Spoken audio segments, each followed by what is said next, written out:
Vesna Židovec, izvanredna profesorica, Sveučilište u Zagrebu, Agronomski fakultet, Odsjek za hortikulturu i krajobraznu arhitekturu, Zavod za ukrasno bilje i krajobraznu arhitekturu.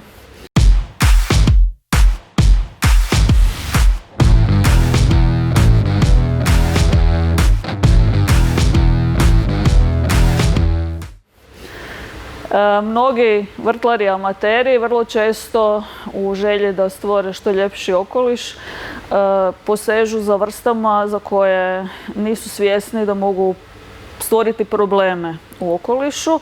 Takve vrste su stranog porijekla, znači potječu sa udaljenih kontinenata i područja i nisu prilagođena našoj klimi, nemaju štetnike kod nas i ako im odgovaraju uvjeti, može se dogoditi da postanu invazivne, da počnu bježati u okoliš. Kad nisu pod kontrolom, mogu zauzeti velike površine, istiskujući našu autohtonu vegetaciju, time narušavaju stanište i nestaju i prostori za naše autohtone životinje, insekte, male sisavce i druge organizme koji na tim područjima nalaze stanište, hranu, gnjezdilišta i prostore za život. Zbog toga je jako važno razmišljati prilikom nabave biljnih vrsta o njihovom porijeklu i pokušati naći i u našem asortimanu naših biljnih vrsta interesantne koje bi se mogle koristiti i djelovati jednako tako lijepo u vrtovima i nasadima.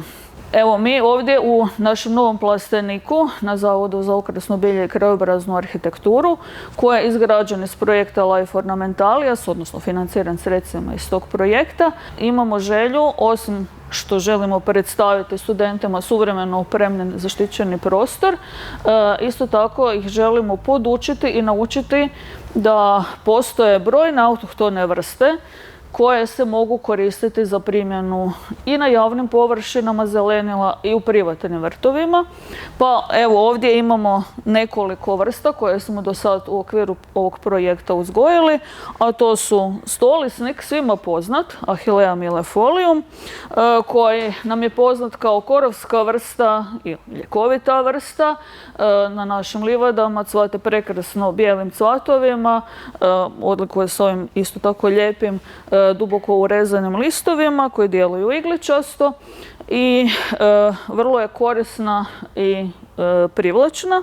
Postoje suvremeni kultivari koji nisu isključivo bijele boje cvjetova, koji imaju i krupniji cvat i druge boje, znači od nekakvih žutih, narančastih, crvenih prema lilastim i dakle vrlo su zanimljivi s tog aspekta. Mogu djelovati vrlo dekorativno. To je trajnica koja podnosi i lagano zasušivanje tla, dakle otporna i fantastična. Koristi se isto tako kao sušeni cvat, znači osim što predstavlja ukras u vrtu, može se stavljati rezati za bukete tijekom ljeta, ali isto tako osušiti i koristiti tijekom zime kao dekoracija.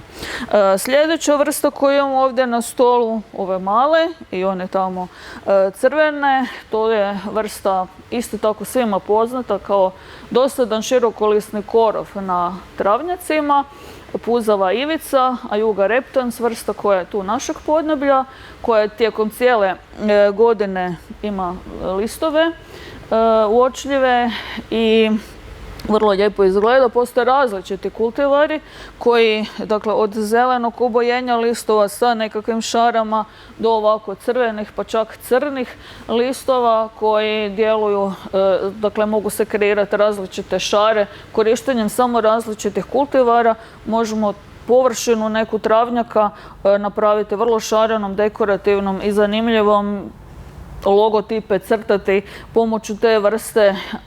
Osim što je lijepa ovako kao lisnata, tijekom proljeća 4. 5. mjeseca pojavljuju se plavi cvatovi, klasasti, koji isto tako vrlo dekorativno izgledaju.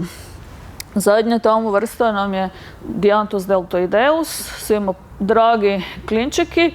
s tim da, dakle, isto vrsta koja je ovdje iz našeg podneblja, ali puzavog rasta, prekrasno pokriva površine, a klinčići su poznati po onoj specifičnoj ružičastoj boji kao što je boja ovog našeg logotipa, ali ovo ima bijele cvjetove. Dakle, isto mirisne, lijepe, kao pokrivač tla, fenomenalna vrsta.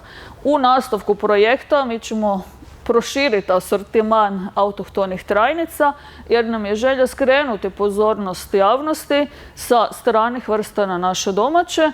Kad su otkriveni novi svijetovi, ljudima su bile zanimljive te vrste iz novootkrivenih kontinenata i područja i uvijek nam izgleda da je trava zelenija u susjedovom dvorištu. Išlo se više na oplemenjivanje bilja, odnosno na oplemenjivanje tih vrsta, pa su stvoreni različiti kultivari. Međutim, i naše vrste se mogu oplemenjivati i kod naših vrsta trebamo prepoznati tu ljepotu, trajnost, a imaju niz prednosti od toga da nisu invazivne, da imaju manje zahtjeve u pogledu njege, održavanja, jeftinije su s tog aspekta i dakle bolje su prilagođene uvjetima naše klime, usprkos svim promjenama, ali su i fleksibilne u tom pogledu, dakle prilagodit će se lakše nego neke druge vrste koje, zahvaljujući promjenama klime, do jučer nisu bile agresivne, invazivne, a danas se počinju širiti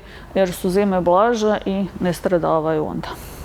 Projekt traje 6 godina ukupno, mi smo sad blizu polovice i do sad smo analizirali ponudu u rasadnicima kod proizvođača, kod uvoznika, distributera.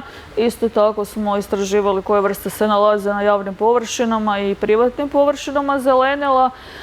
Iz toga je proizašao popis, velik popis biljnih vrsta i kultivara iz kojeg smo iščitali da je gotovo 3/4 vrsta koje se sade stranog porijekla.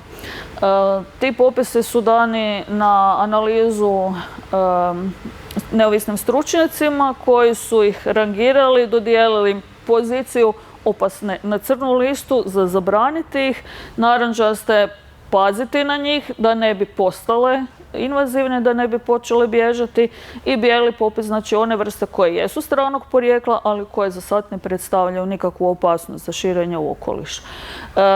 Trenutno su u tijeku radionice na kojima mi raspravljamo o tim popisima u suradnji sa Ministarstvom zaštite okoliša i zelene tranzicije i sa stručnjacima svih mogućih vrsta koji se bave zelenilom oko nas. Znači od proizvođača, uvoznika, distributera, vrtlara, amatera, komunalnih poduzeća, krajobraznih arhitekata, ljudi koji su zaposleni u područjima zaštićene prirode.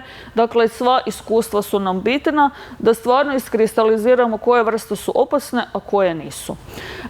Nakon toga slijedi izrada brošura gdje ćemo mi objaviti opet u dogovoru i sa ministarstvom i sa kolegama, dakle, kad se iskristaliziraju ti popisi, koje bi bile za zabraniti.